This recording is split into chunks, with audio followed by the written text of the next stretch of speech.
Black Friday, la legendaria festividad que no solamente asociamos con las avalanchas de gente de la típica película norteamericana, sino que además con un día de ofertas irrechazables. Pero los elementos que le dieron su famoso estatus ya no son propios de hoy en día y las cosas podrían estar cambiando para peor. Ahora, muchos tenemos la sensación de que las empresas suben los precios antes del Black Friday para hacer ver que las ofertas son siquiera existentes. Al menos, esta es la realidad del 70% de los españoles. Pero, ¿existe algún estudio empírico que certifique esta hipótesis? Which, una revista del Reino Unido, publicó hace un par de semanas un artículo en el que descubrieron que un 98% de los productos que analizaron en el Black Friday del 2021 estaban más baratos o al mismo precio en otros momentos del año. No obstante, lo que más llama la atención es que el 86% de los productos estaban al mismo precio o más barato 6 meses antes del Black Friday. Como ejemplo, había una televisión de Toshiba que estaba mostrada como oferta por 279 libras en el Black Friday, con un precio anterior de supuestamente 379. La autora recalca que el precio de 379 fue de verdad el anterior del mes de noviembre, pero solo durante 3 días. Si esta oferta te parece falsa o injusta de alguna manera, atentos a la siguiente. Una campana de cocinas Zanussi está siendo vendida por 239 en el Black Friday, desde los 269. 30 euros de descuento, ¿verdad? Nada mal. Pues ¿cómo os quedaríais si os dijera que en agosto de ese mismo año la misma campana estaba por 160?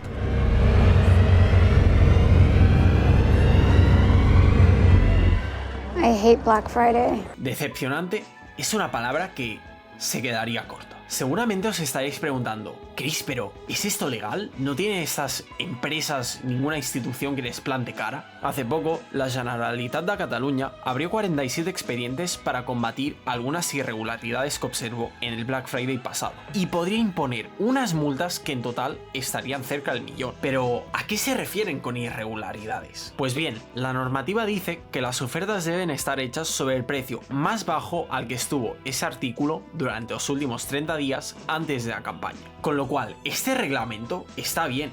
No obstante, no acaba de solucionar el problema. Como hemos visto antes, que el precio esté por debajo del de los últimos 30 días no significa que vaya a estar por debajo del de hace 4 meses. De hecho, si miramos las ventas de las empresas durante única y exclusivamente esta parte del año, veremos que las empresas cada vez ganan más y más. Y entonces, si el volumen de las ventas ya no sube, significa que la única razón por la cual los ingresos sí que están aumentando es porque los precios no dejan de crecer.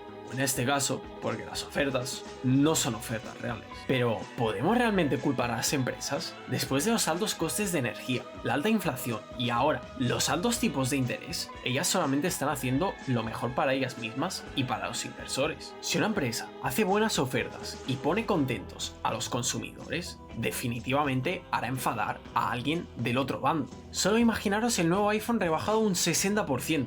Definitivamente pondrá contentos a muchos fanboys, pero sin duda alguna esto depreciará la reputación de Apple, su imagen, sus ganancias, y el precio de su acción seguirá la misma tendencia. De todas formas, el Black Friday nunca fue creado para hacer feliz a los compradores, más bien fue creado para referirse a un problema de tráfico.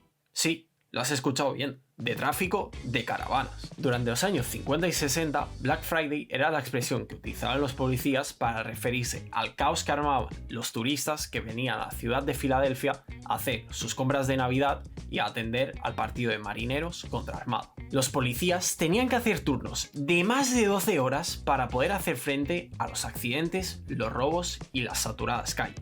Así que podéis poner la mano en el fuego de que no estaban contentos. Pero supongo que menos contento estarás tú, que no encuentras ninguna oferta buena para ese estuche de bananas que tanto deseabas comprarte, ¿verdad? Desde luego los tiempos han cambiado y las empresas tienen todo el derecho del mundo de jugar con los precios para intentar incrementar sus ventas. Al fin y al cabo, esto es un mercado libre. El problema viene en cuanto a la moralidad. En un estudio con el que me topé, descubrí que de media los precios no habían bajado en el Black Friday desde el 2018, con lo cual esto solamente perjudica al consumidor y a la competencia en el mercado. ¿Y tú qué piensas sobre el Black Friday? ¿Es un concepto muerto del pasado o volverá en un futuro con las míticas ofertas que algún día lo hicieron famoso?